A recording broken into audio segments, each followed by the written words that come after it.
नमस्कार। कभी सोचा है कि कुछ आदतें जिन्हें हम जानते हैं कि हमारे लिए अच्छी नहीं हैं, उन्हें छोड़ना इतना मुश्किल क्यों लगता है?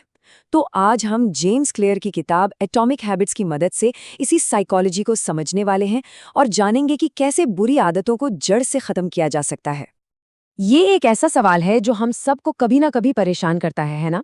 और इसका जवाब सिर्फ विल पावर की कमी नहीं है, नहीं, ये कुछ ज्यादा गहरा है। ये हमारे दिमाग के काम करने के तरीके में छिपा है। असल में हमारी बुरी आदतें बहुत ही बुनियादी मानवीय जरूरतों से जुड़ी होती हैं। आपको जानकर हैरानी होगी कि हमारी हर आदत, चाहे वो अच्छी हो या बुरी, उसके पीछे एक बहुत पुरानी, एक बहुत गहरी मानवीय जरूरत छिपी होती है।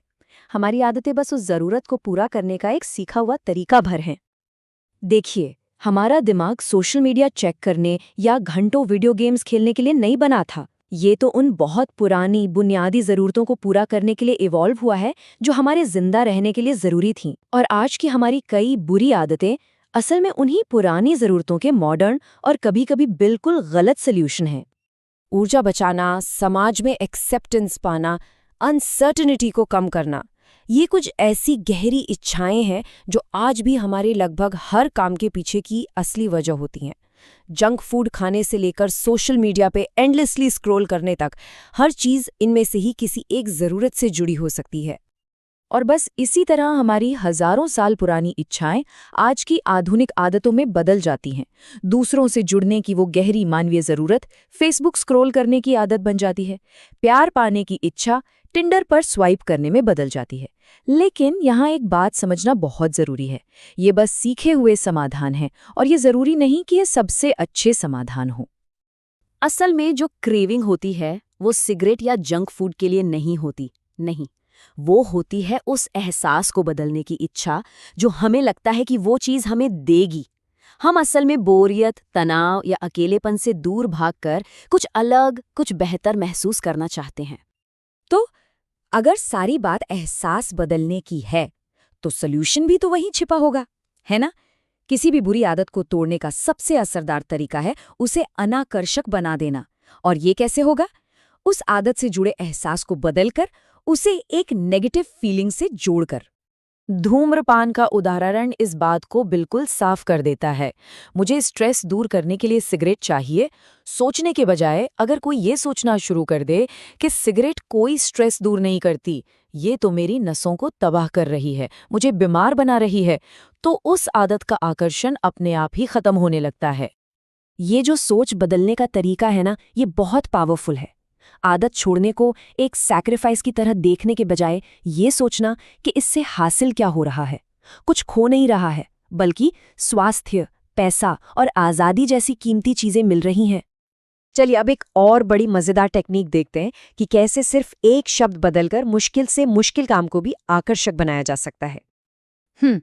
ये सुनने में एक बोझ जैसा लगता है ना?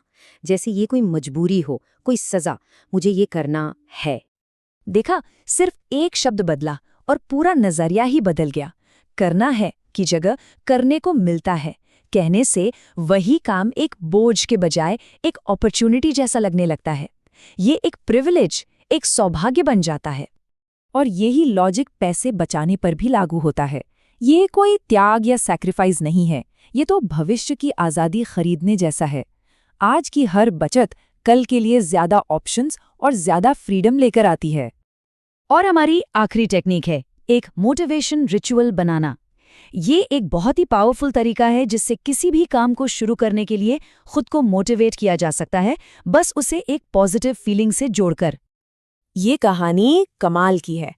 बॉक्सर एड लैटिमोर ने हेडफोन लगाने जैसी एक छोटी सी एक्शन को गहरे फोकस वाली फीलिंग से इतनी मजबूती से जोड़ दिया कि कुछ समय बाद सिर्फ हेडफोन लगाना ही उनके दिमाग के लिए एक सिग्नल बन गया कि अब फोकस करने का टाइम है।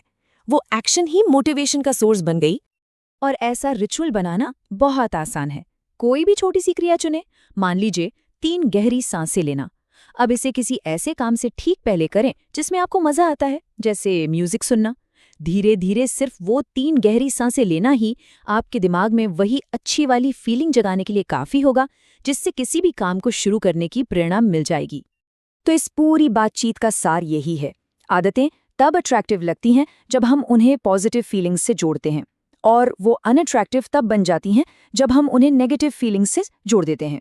हमारी फीलिंग्स ही हमारी आदतों की असली ड्राइवर हैं। अगर हम अपनी फीलिंग्स को सही दिशा देना सीख जाएं, तो हम अपनी आदतों को भी सही दिशा दे सकते हैं। तो अब असली सवाल ये है, आज ऐसी कौन सी एक आदत है जिसके बारे में सोचने का तरीका बदला जा सकता है?